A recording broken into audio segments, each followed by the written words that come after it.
Shalom, selamat berjumpa lagi dalam topik renungan yang baru untuk hari ini. Apa kabar Anda semua? Tentu saya berharap Anda semua baik dan sehat. Puji Tuhan. Sebelum kita belajar firman Tuhan untuk hari ini, marilah kita mempersiapkan hati kita untuk Roh Kudus yang akan memimpin hidup dan persiaran kita di dunia ini. Dalam nama Bapa dan Putra dan Roh Kudus. Amin. Ya Bapa, kubuka hatiku untuk Roh Kudus-Mu, agar aku mau dipimpin olehnya untuk hidup yang penuh dalam kekudusan. Amin. Saudara-saudaraku yang terkasih dalam Yesus Kristus, fokus terpenting dalam hidup kita sendiri saat ini adalah masalah pertumbuhan. Bukan hanya soal perubahan yang terjadi di dalam hidup kita, karena kita harus ingat bahwa tidak semua perubahan adalah pertumbuhan. Beberapa perubahan yang terjadi di dalam hidup kita bahkan membawa kita menjauh dari Tuhan dan menuju pada kematian.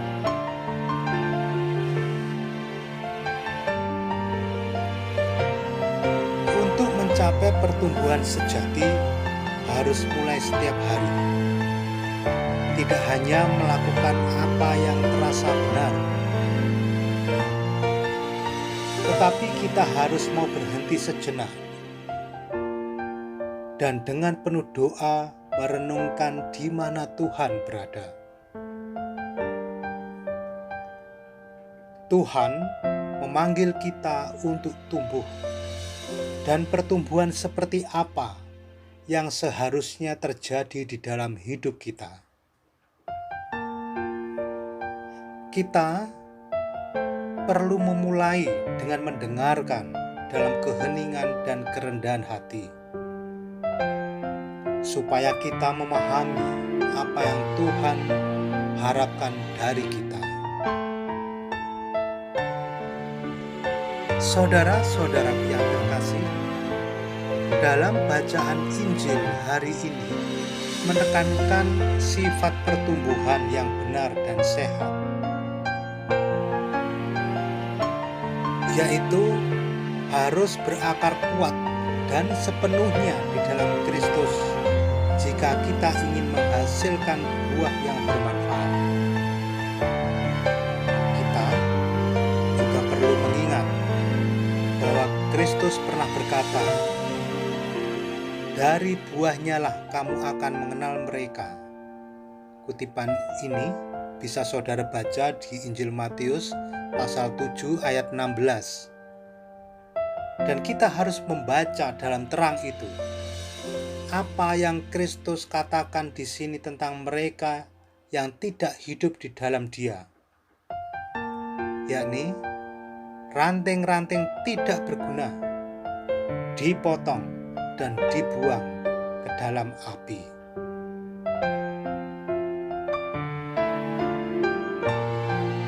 Dia ingin hidup kita tumbuh dan berbuah, dan Dia ingin menggunakan kita sebagai alat yang kuat dari kasih karunia-Nya di dunia. Supaya bisa tumbuh dengan baik dan sehat, kita harus mau melalui pemangkasan rohani dari waktu ke waktu. Pemangkasan rohani berupa membiarkan Tuhan menghilangkan sifat buruk dalam hidup kita.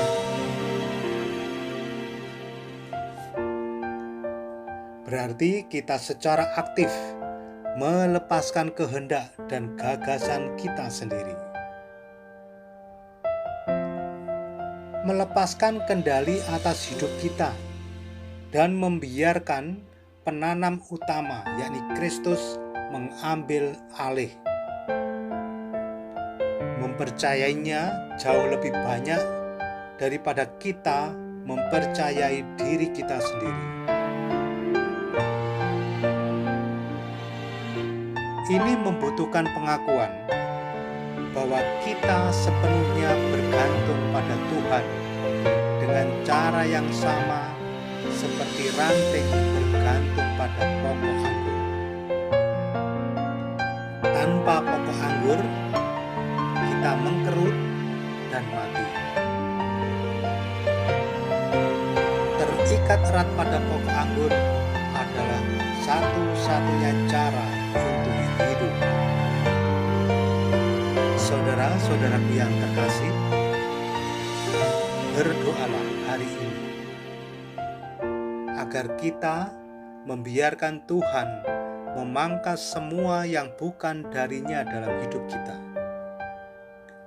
Percayalah kepadanya dan rencana ilahinya, dan ketahuilah bahwa ini adalah satu-satunya jalan untuk menghasilkan buah yang baik yang Tuhan ingin hasilkan melalui hidup kita. Saudara-saudaraku yang terkasih, demikianlah renungan untuk hari ini. Semoga hati saudara disegarkan oleh firman, dan semoga kita semua selalu dibimbing dan diberkati oleh Allah yang Maha Kuasa, dalam nama Bapa dan Putra dan Roh Kudus. Amin. Sampai berjumpa kembali dalam renungan berikutnya. Tuhan memberkati.